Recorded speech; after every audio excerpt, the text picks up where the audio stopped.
Entre muchos hacedores de arte o de diseño o cualquier manifestación que tenga que ver con lo expresivo, suelo apreciar cada vez más rapidez, eh, cada vez productos más efímeros, una falta de maduración de la idea, una falta de puesta de atención en lo que es el contemplar, contemplarse, en el sentido de darle tiempo a la obra, darle tiempo de proceso. Por eso digo, que madure esa idea. Porque ese tiempo, ese proceso, es decir, lo procedimental, es parte de ese todo, ¿m? Ese todo que culmina en la obra.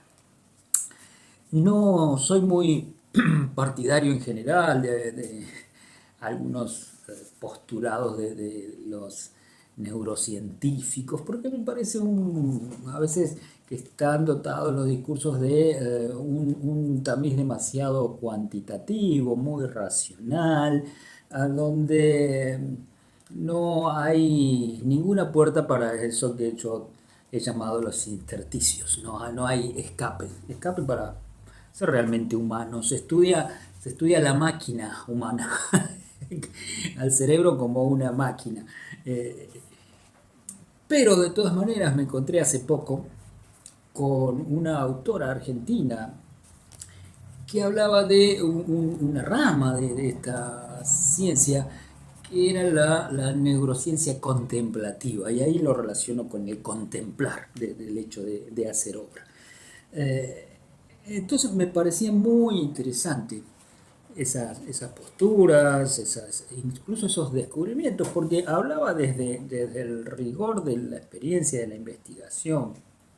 Eso es lo bueno, ¿no?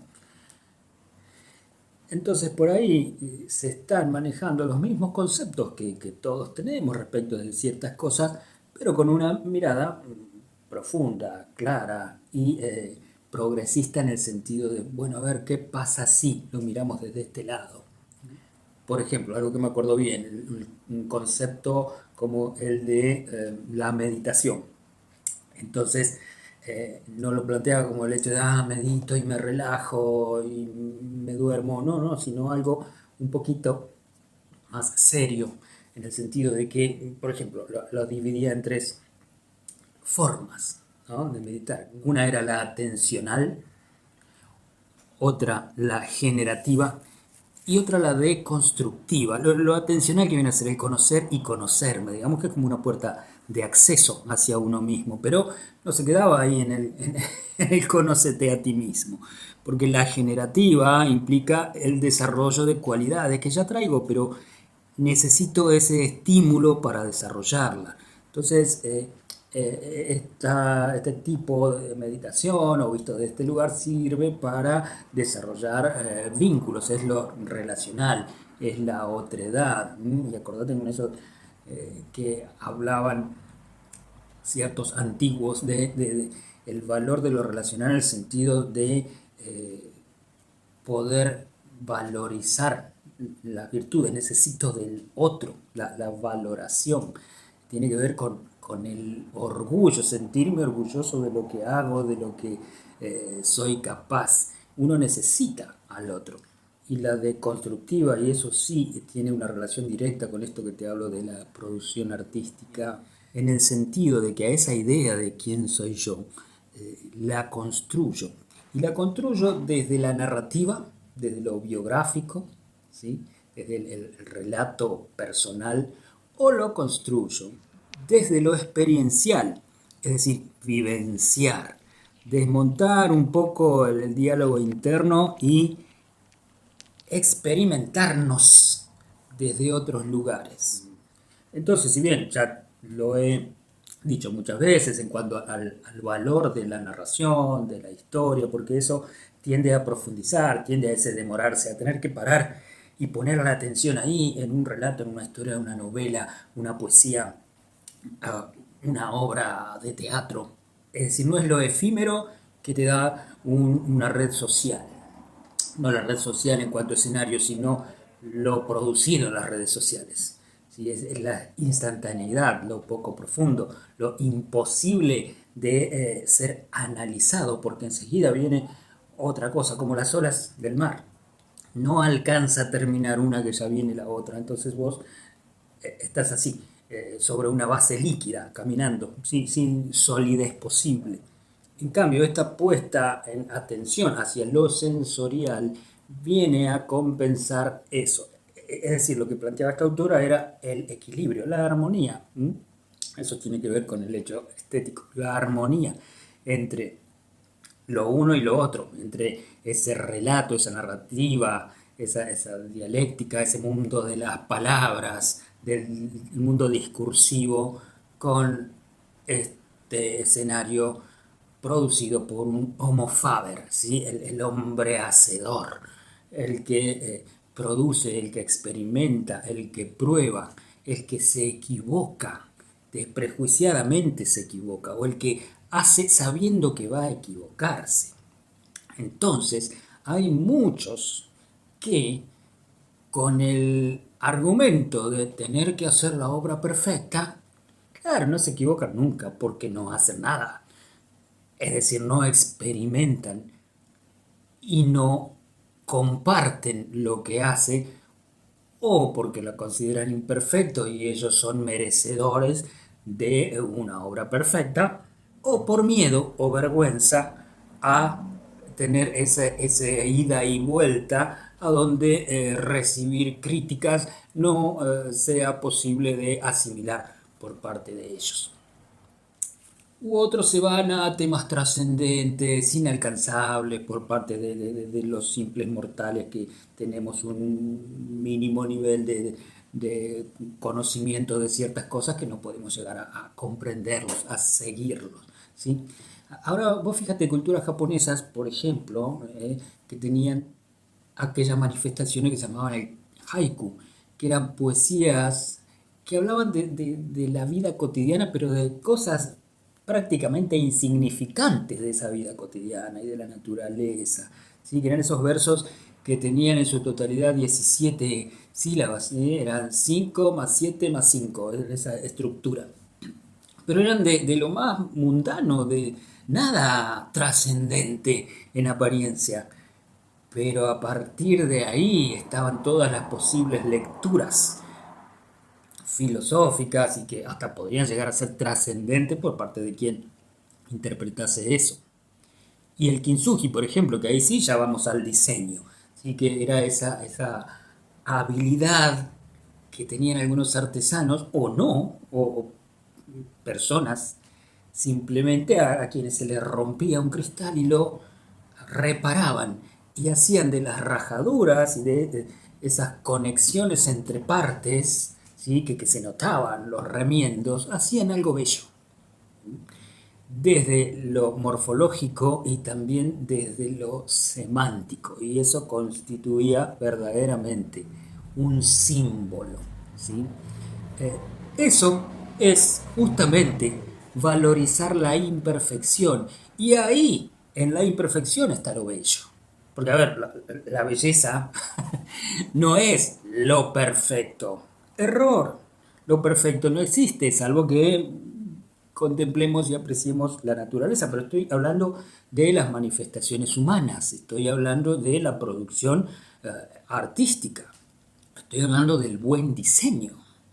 Siempre serán perfectibles y sobre todo con el paso del tiempo. ¿Por qué? Porque justamente los diseños que son hechos para alguien, ¿sí?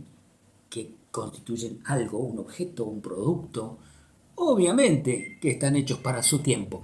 Después, si algunos productos de diseño trascienden desde lo morfológico y pueden ser analizados y valoradas su parte estética o formal, bienvenido sea. Pero no necesariamente esa es la función del diseñador, sino trabajar para su tiempo. Entonces, todos estos artistas o aspirantes a que intentan esa perfección y tienen vergüenza de lo imperfecto, eh, no es casual que suelen estar mucho tiempo con ese yo de lo narrativo, la autoevaluación permanente. En cambio debe estar más con lo sensorial, del mirar hacia afuera y estar en correlación con ese entorno, de ser sensibles a eso y desde ahí construir, desde ahí producir, desde ahí crear, generar imágenes, generar música, danza, teatro, artesanía, cualquier forma creativa de manifestarse. Es más, tanto individual como grupal. Eso no solo es el hecho en sí, sino que también implica todo un rito. ¿Sí? El hecho de trabajar con determinadas herramientas, crear un entorno, un clima, tenés un espacio determinado, ahí ya empezás a producir, ya empezás a crear. Cuando un músico despliega su instrumento, la parsimoniosidad para sacarlo del estuche, cómo acomoda el cuerpo para empezar a que ese instrumento emita los sonidos de manera sublime, que nos eleve, ¿sí? Como espectadores que sintamos todo eso. ¿Sí? Eso tiene que ver con lo sensorial.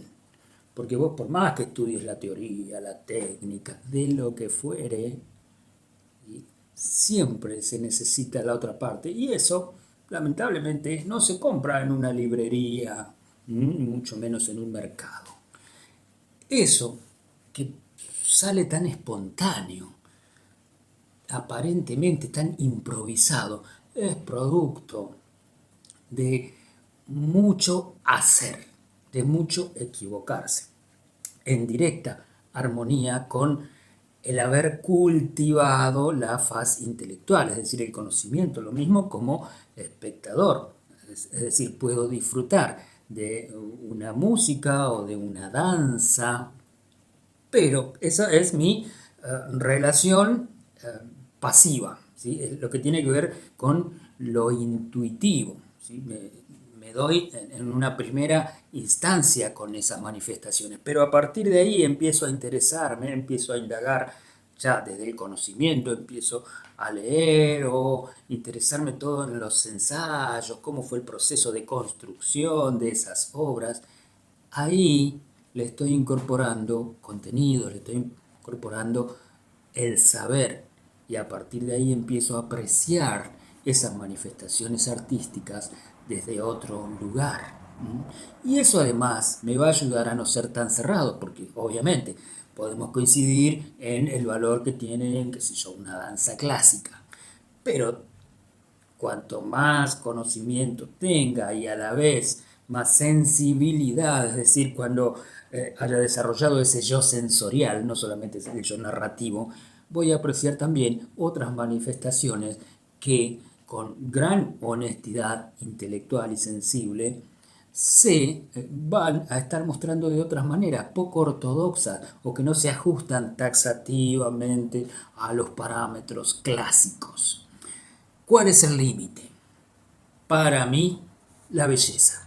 Y de esto venimos hablando.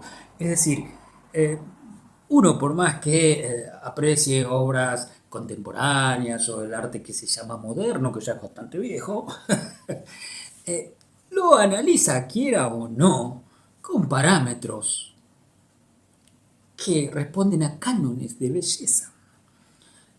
Porque eso está ligado a lo gestáltico, es decir, las cosas son así. Entonces, yo lo voy a ver de determinada forma, así sea que vaya al Louvre a ver esculturas de la Grecia antigua o un cuadro del Renacimiento, o si voy al Pompidou o a Reina Sofía y veo otras obras que son de arte mucho más cercano a nuestro presente. Voy a tener los mismos elementos como parámetros para analizar desde lo formal, desde lo estético. Y a eso obviamente le voy a incorporar, no voy a ser tan malo, el momento histórico dentro de lo que es la evolución del arte, la sociedad de la época, los acontecimientos que llevaron a esas manifestaciones, etcétera, etcétera. Pero el canon de belleza es fundamental. Entonces, ahí es donde está el límite. ¿Qué es lo bello? Pero lo bello desde lo que es manifestación humana, no está dado por la perfección. Porque eso no existe, eso es una entelequia y en todo caso un escape para no hacer nada. Entonces, eh, equivóquense, muestren lo que hacen. Es más, si se animan a mostrar sus bocetos o los intentos que quedaron atrás, previo a la obra, que uno dijo, bueno, ya está, esta es la obra, mejor todavía. Por eso digo que es fundamental el hacer, no asesinemos el oficio, que es esa parte fundamental de lo creativo. Llevar la atención a los sentidos, dejar un poco de lado las prerrogativas de lo narrativo, si es que somos demasiado verbales en el sentido de que la idea o la búsqueda de esa perfección no nos deja producir, en definitiva. Y estos ejercicios desconstructivos desmontan esa estructura narrativa. Es decir, tratemos de desarmar esa prevalencia de nuestra construcción que tenemos desde la cabeza y construir un yo más anclado en el cuerpo, en los sentidos, es decir, en las sensaciones. Me acuerdo de un autor que se preguntaba, ¿dónde va nuestra atención cuando no estamos haciendo nada? Y ahí, claro, algunos se dan manijas, ¿no? Entonces empiezan a activar ese yo narrativo. Empiezan con las preocupaciones, lo que tienen que hacer mañana, qué es lo que están dejando de hacer por el hecho de estar meditando o relajándose, el pensar en nada, que igual siempre va a ser pensar en algo. Pero si sacamos la atención de ahí y la llevamos a lo sensorial, a lo mejor encontraremos un yo más primario, sí, pero vamos a estar equilibrando el todo. Eh, Esta neurociencia contemplativa afirma que estas dos maneras de posicionarse son anticorrelacionadas, es decir, no puedo hacerlas funcionar en simultáneo. Entonces la idea es que vos te des cuenta, yo me dé cuenta, cuánto más tiempo estamos en una de estas instancias o con cuánta energía, cuánto le ponemos a eso, a uno de esos dos yoes, el narrativo, por ejemplo, para tratar de armonizar, de equilibrarnos y pasar un poquito más de tiempo desde el otro yo, de este experiencial, por ejemplo, que te digo, ahí vamos a estar ligados más al entorno, a la otredad. Incluso hasta se pueden disparar sensaciones y actitudes compasivas que a veces no las solemos practicar por estar metidos en el fondo de nuestros fondos. No tanto desde mí hacia mí, sino ver qué pasa alrededor.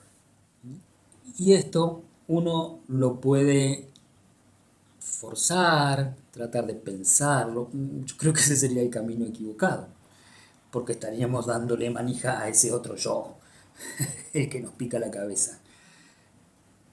Lo ideal es dejar fluir, de construir quizá desde las abstracciones y de construir a partir de ahí, ver qué pasa y qué nos pasa. Volver a sentir, volver a las sensaciones. Ese mundo de lo sensorial es un escenario más que propicio para crear, para expresarse, para ser voz, pero desde tu yo más visceral. Y eso seguramente va a ser mucho más compasivo con el resto, va a ser más entendible, más útil. Y eso quizás te devuelva parte de la integridad que uno va perdiendo con este día a día vertiginoso. Ah, el mundo de lo sensorial, desde vos como hacedor, como obrero del arte, del diseño, de toda manifestación estética, tiene que ver con la obra. Y esto implica que también tenga que ver necesariamente con la imperfección. Quizá asumirlo sea el primer paso.